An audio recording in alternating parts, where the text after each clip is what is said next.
टूनी आजकल की मॉडर्न लड़की थी। वो हमेशा टिप टॉप रहती और मेकअप करके अपनी स्नैपचैट से फोटो खींचती रहती और फिर उन्हें फेसबुक और इंस्टाग्राम जैसे और भी सोशल मीडिया प्लेटफॉर्म पर डाला करती। कुछ दिनों बाद उसके लिए एक लड़के का रिश्ता आता है। लड़का पढ़ा लिखा था और कमाता भी अच्छा था, इसलिए टूनी के मम्मी पापा ने उसकी फौरन शादी करा दी। अपनी शादी के पहले दिन पर ही टूनी बाज नहीं आती और वो अपनी स्नैपचैट के अलग अलग फिल्टर से फोटो खींचने लगती है। लेकिन तभी सोनू कमरे में आता है और कहता है, अरे टूनी क्या कर रही हो तुम? कुछ नहीं सोनू, मैं तो बस स्नैपचैट पर अलग अलग फिल्टर में फोटो खींच रही थी। लाओ तुम्हारी भी खींचती हूँ। नहीं टूनी रहने दो, मुझे ये सब अच्छा नहीं लगता। अरे अब इतने भी नखरे मत करो, खींचने दो मुझे फोटो। टूनी सोनू की अलग अलग फिल्टर से फोटो खींचती है, कोई लिपस्टिक वाली तो कोई लड़की वाली तो कोई कुत्ते वाली, और फिर सोनू को दिखाती है, ये देखो अपनी फोटो कैसे लग रही हो। अरे टूनी ये तुमने क्या कर दिया, मुझे क्या बना दिया तुमने? बिल्कुल भी अच्छा नहीं लग रहा हूँ मैं। डिलीट करो अभी से, चलो। नहीं, अब तो ये कभी भी डिलीट नहीं होंगी, हमेशा मेरे पास रहेंगी जिंदगी भर। ऐसे ही अगले दिन टूनी फिर सुबह उठकर मेकअप करके फिर से स्नैपचैट पर अलग अलग फिल्टर में फोटो खींचने लगती है। तभी उसकी सास उसके लिए चाय लेकर आती है और कहती है, अरे बहू ये तू क्या कर रही है फोन में? माँ जी, इसे ना स्नैपचैट कहते हैं और इसमें ना अलग अलग फिल्टर होते हैं, बहुत ही मजेदार और फनी। लाओ मैं आपकी भी एक दो फोटो खींचती हूँ। अरे नहीं बहू रहने दे, बुढ़ापे में ये सब करती हुई मैं अच्छी लगूंगी क्या? कोई देखेगा तो क्या कहेगा? अरे माँ जी, दुनिया को मारो गोली और आप जिंदगी के मजे लो। टूनी फिर अपनी सास को 2-3 फोटो खींचती है और उसे अपनी सास को दिखाती है। लीजिए ये देखिए माँ जी अपनी फोटो। लूसी फोटो देखकर कहती है, हे माता रानी, तूने मुझे क्या बना दिया बहू? कुत्ता बना दिया, बिल्ली बना दिया और ये मुझे भी। ये सब तूने कैसे किया बहू? यही तो कमाल है माँ जी स्नैपचैट का। बस आप ये बताओ को आपको अच्छा लगा कि नहीं? अच्छा है बहू, बहुत अच्छा है। क्या कहते हैं तुम्हारी भाषा में? क्यूट लग रहा है। बहू मुझे भी सिखा देना ये फोटो कैसे खींचते हैं। मैं और तेरे पापा जी खींचते रहेंगे और बुढ़ापा ऐसे ही मौज मस्ती में निकल जाएगा। हाँ हाँ क्यों नहीं माँ जी, लाइए दीजिए अपना फोन, अभी डाउनलोड करके देती हूँ। बस क्या था, टूनी ने अपनी सास के फोन में भी स्नैपचैट डाउनलोड कर दिया और उसे सारी चीजें समझा दी कि कैसे स्नैपचैट वाली सेल्फी ली जाती है। बस फिर क्या था, अब दोनों सास बहू स्नैपचैट में ही लगे रहते थे और पूरे दिन अपनी ऊट पटांग फोटो खींचा करते थे। सुंदरपुर नाम का एक राज्य था। उस राज्य में एक दिन एक मुसाफिर आता है जो साधु जैसे पहनावा पहना था। वह शहर के बाहर एक बरगद के पेड़ के नीचे ध्यान के लिए बैठ जाता है। कई दिनों तक वह साधु वहाँ पे बिना कुछ खाए पिए ध्यानस्थ होकर बैठा था। उस राज्य के लोगों को यह लगने लगा कि यह बाबा सच में कोई महान संत है, तो सारे उनके दर्शन के लिए आने लगे। जब यह खबर सुंदरपुर की राजा तक पहुँचती है तो वो खुद भी बाबा के दर्शन के लिए आ जाता है। जैसे जैसे समय बीतता गया तो राजा का वह संत पर विश्वास भी बढ़ने लगा।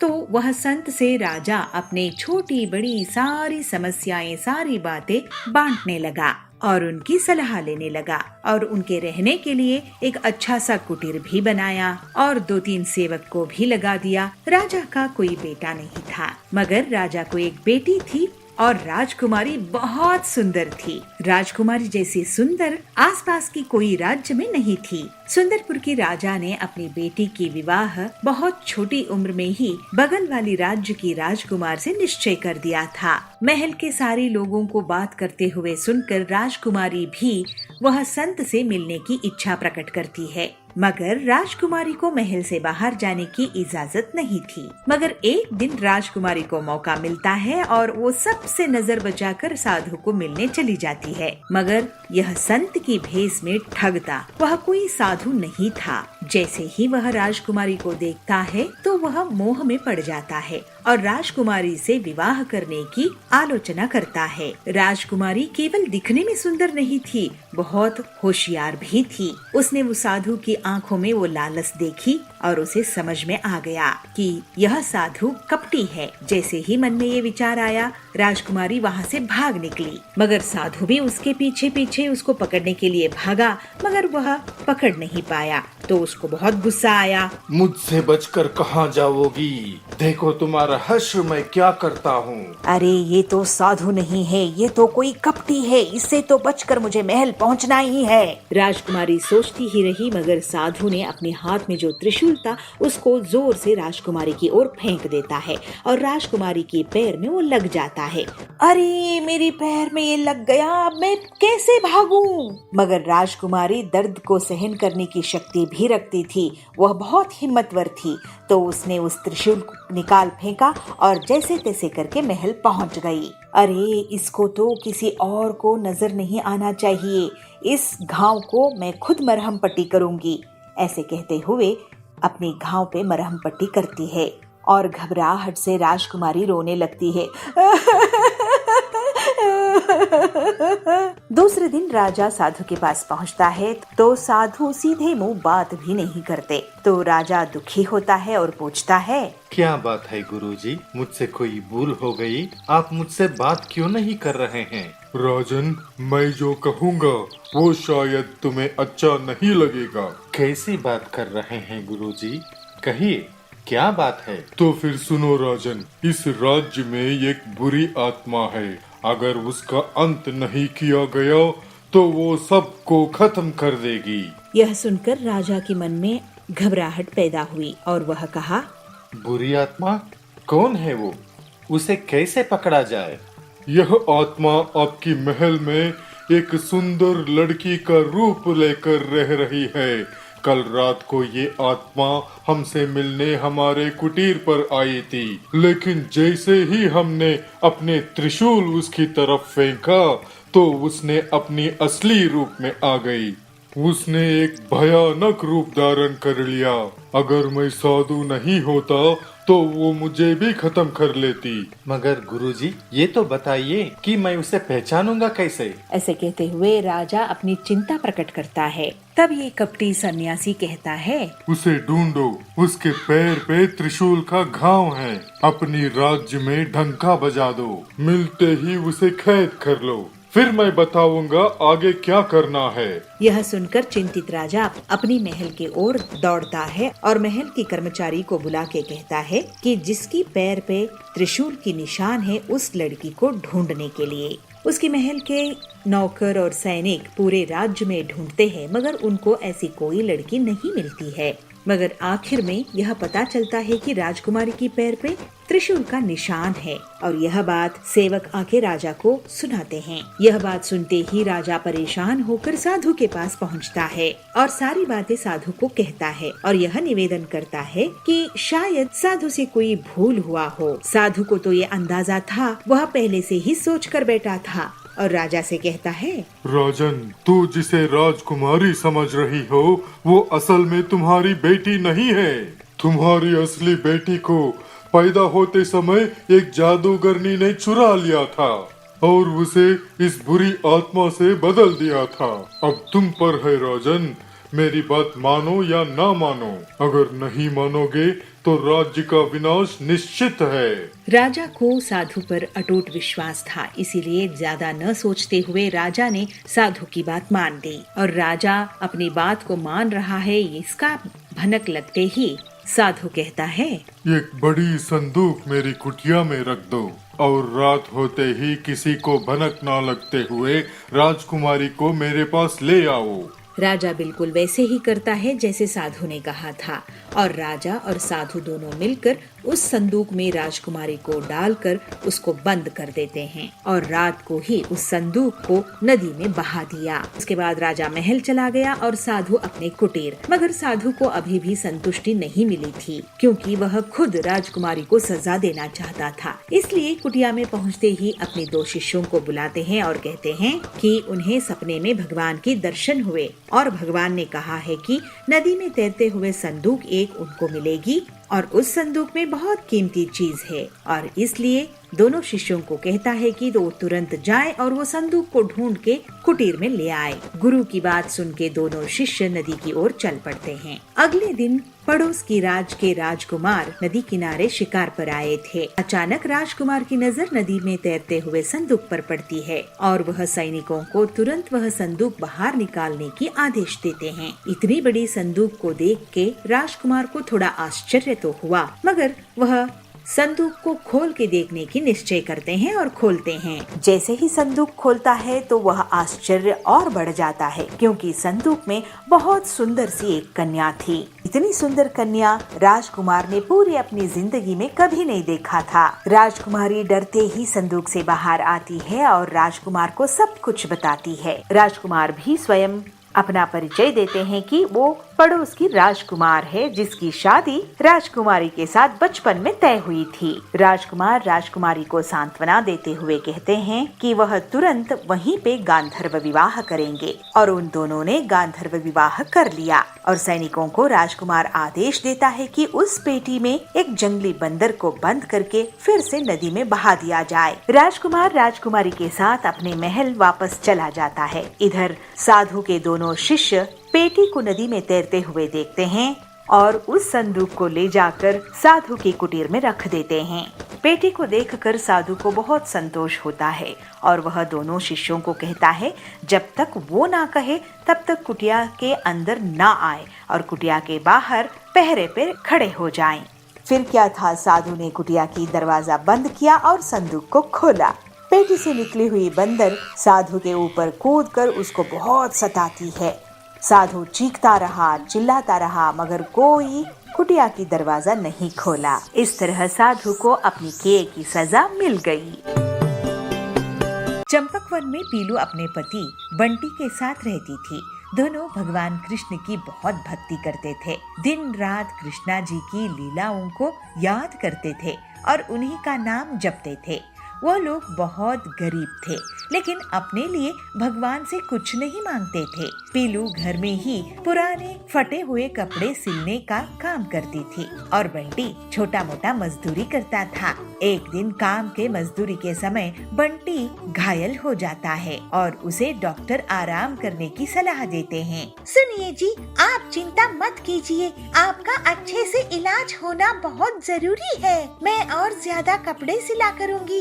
अभी हमारी आमदनी कम नहीं होनी चाहिए। हाँ पीलू, अब तो सब भगवान कृष्ण की हाथों में ही है। अगर हमारे पास कपड़ा सिलने की ऑटोमेटिक मशीन होती तो कितना अच्छा होता, लेकिन गरीबी के कारण नहीं है। पीलू अब अकेले ज्यादा से ज्यादा कपड़े सिलने लगती है, लेकिन बंटी का ख्याल रखना, घर का काम करना और ज्यादा कपड़े सिलने के कारण उसकी भी तबीयत खराब हो जाती है और उसको कपड़े वापस देने में देर होने लगती है, जिसके कारण अब उसके पास लोग नहीं जाते थे और कुछ ही दिनों में लोग उसको कपड़े देना ही बंद कर देते हैं। पीलू दुखी हो जाती है। हे कृष्ण, अब क्या होगा? मेरी दुकान में तो लोग आना ही बंद कर चुके हैं। अब हम क्या करेंगे? आप ही बताइए कृष्णा, आप ही बताइए हमें। पीलू कुछ दिनों तक यहाँ वहाँ मजदूरी के लिए भटकती है, लेकिन उसको कोई भी काम नहीं देता है। पीलू रोने लगती है।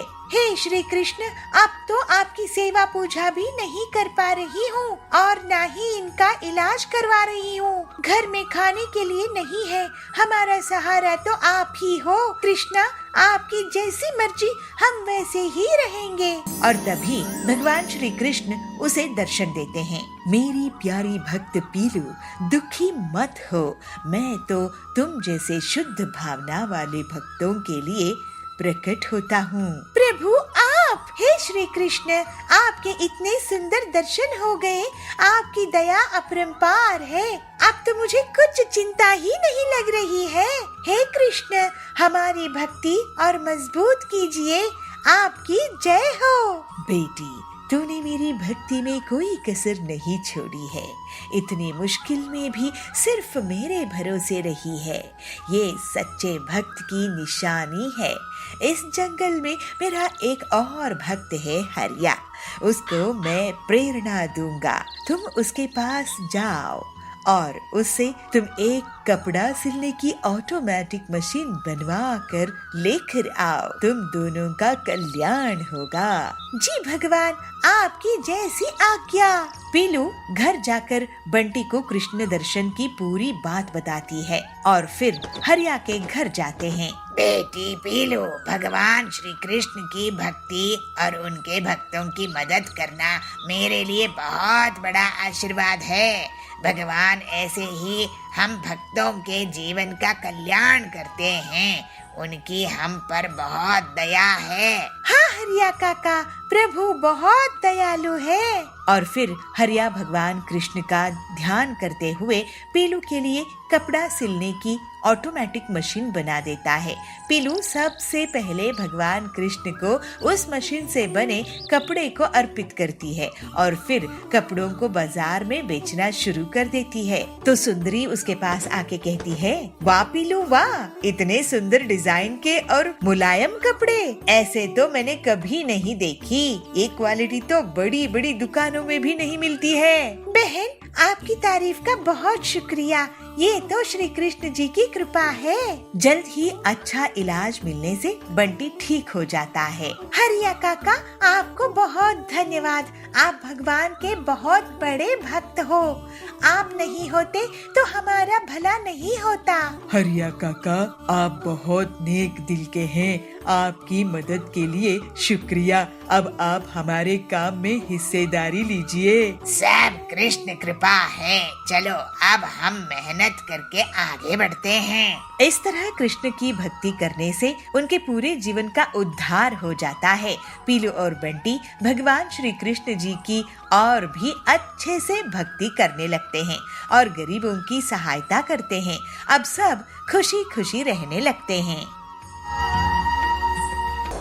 आचार्य जयसूर्या अपने पर्यटन के दौरान गांव-गांव जाके वहां के लोगों को अपनी प्रवचन से अच्छी बातें सिखाते थे। आचार्य के मधुर वाणी और सत्य विचार से वहां के लोग बहुत प्रभावित होते थे। आचार्य के विचारों को अपने जीवन में लागू करके बहुत सारे लोग सद्गुणी बन गए थे। एक दिन पंढरपुर में आचार्य का प्रवचन चालू था। सज्जनों, अगर हम किसी का बुरा चाहते हैं तो हमारा भी बुरा होगा। अगर हमारे विचार अच्छे रहेंगे तो हमारे साथ भी अच्छा ही होगा। कितना सीधा साधा है यह विचार। आचार्य की प्रवचन चालू था तो तभी वहाँ पे एक आदमी आके पहुँच जाता है और आचार्य की पैर पे साष्टांग नमस्कार करते हुए यह कहता है, आचार्य जी, मुझे बचा लीजिए। मैं तो आपकी शरण में आ गया हूँ।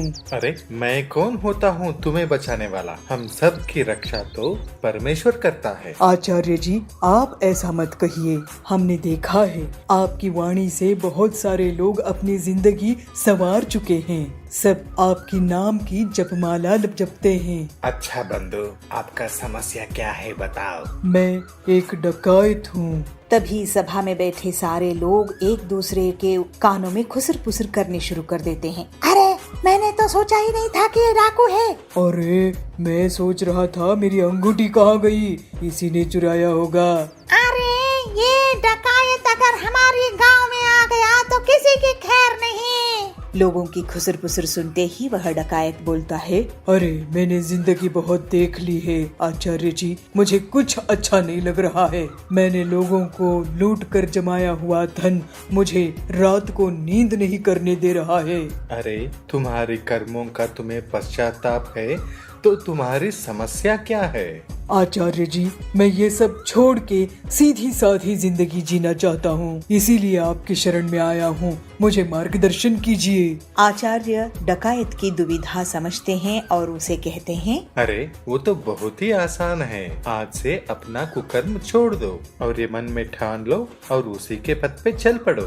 धन्योस्मि आचार्य जी, जो आपने कहा मैं उसी पथ पे चलूंगा। आचार्य जी अपने प्रवचन उस गांव में खत्म करके दूसरे गांव, तीसरे गांव ऐसे ही पर्यटन करते रहे। तो एक दिन वही डकायत फिर से आचार्य जी से मिलता है। आचार्य, आपने जो कहा था उस रास्ते पे चलने की मैंने बहुत कोशिश की, मगर क्या करे, मेरे हाथों को चोरी करने की आदत हो गई है, छूट ही नहीं रही है। आचार्य, कोई दूसरा उपाय बता दीजिए ताकि मैं भी अच्छा इंसान बनके जिंदगी बिता सकूं। आचार्य हंसते हुए कहते हैं, अच्छा, ये बात है। तुम आदत से मजबूर हो तो ठीक है, तुम हर दिन अपने ही काम करते रहना, मगर तुम जो भी काम करोगे उसे मेरे प्रवचन में आके बताते रहना, तब तुम्हें कोई पाप नहीं लगेगा। आचार्य की बात को सुन के डकायत को अच्छा लगा तो कहता है, अरे ये तो आसान है, मैं चोरी भी करूँगा मगर पाप भी मुझे नहीं लगेगा। आज से ही मैं जो भी चोरी करूँगा आपके प्रवचन में आके सबको बता दूंगा। ऐसे कह के डकायत वहाँ से निकल जाता है और कितने ही दिन बीत गए मगर डकायत वापस नहीं आता है आचार्य के पास। तभी अचानक एक दिन आचार्य के शिष्य को उसकी याद आती है और शिष्य कहते हैं, गुरुजी कितने दिन हो गए लेकिन वो डकायत तो आज तक आपके पास वापस आया ही नहीं, तो इसका मतलब आपका बताया हुए बातों से उसके ऊपर कोई भी प्रभाव नहीं हुआ क्या? ऐसा नहीं है मेरा शिष्य, उस पर प्रभाव हुआ है तभी उसी ने वापस नहीं आया। मेरा कहना है उसने चोरी करना छोड़ दिया होगा, इसीलिए उसने यहाँ नहीं आया है, वरना वो कभी का आ जाता। मगर गुरुजी ये कैसे हो सकता है? उस डकायत को अपने चोरी करना छोड़ने की लालच थी। चोरी करना बहुत ही आसान है शिष्य, लेकिन उसे सबके सामने ऐलान करना, अपने आप को उससे प्रायश्चित करना बहुत ही कठिन होता है। और यह बात उसे समझ में आ गया है और अच्छे काम करने की बातें मेरे पास आके बताने की वजह भी नहीं है, और इसीलिए मुझे तो विश्वास है वो डाकू सुधर गया होगा। ऐसे कह के आचार्य अपने शिष्य को विवरण देते हैं। और एक दिन आचार्य की प्रवचन चल रही थी तो उसी गांव में रहने वाला वह डकायत आचार्य को मिलने आया और आचार्य से कह रहा है, आचार्य आपकी वाणी ने मेरे जीवन की पथ ही बदल दी, मैं अब जिंदगी से बहुत खुश हूँ। उस दिन से आज तक मैंने एक भी चोरी नहीं की, भले ही मैं कुछ दिन भूखा था मगर आज मैं कष्ट से अपनी जिंदगी को संवार रहा हूँ। कहते हैं ना, श्रम का फल मीठा होता है, तो मुझे भी यह श्रम बहुत आनंद दे रहा है। आपके आशीर्वाद मुझ पर सदा ऐसे ही बने रहे आचार्य। ऐसे कह के साष्टांग नमस्कार करता है। यह बातें सुनकर आचार्य के मन भी बहुत प्रसन्न हुआ और वह डकायत को कहते हैं, अब तुम्हें कोई प्रायश्चित की जरूरत नहीं है, अब तो तुम सदाचारी बन गए हो, तुम सदा सुखी रहो। ऐसे कहते हुए आचार्य अपने प्रवचन के लिए अगले गांव निकल पड़ते हैं।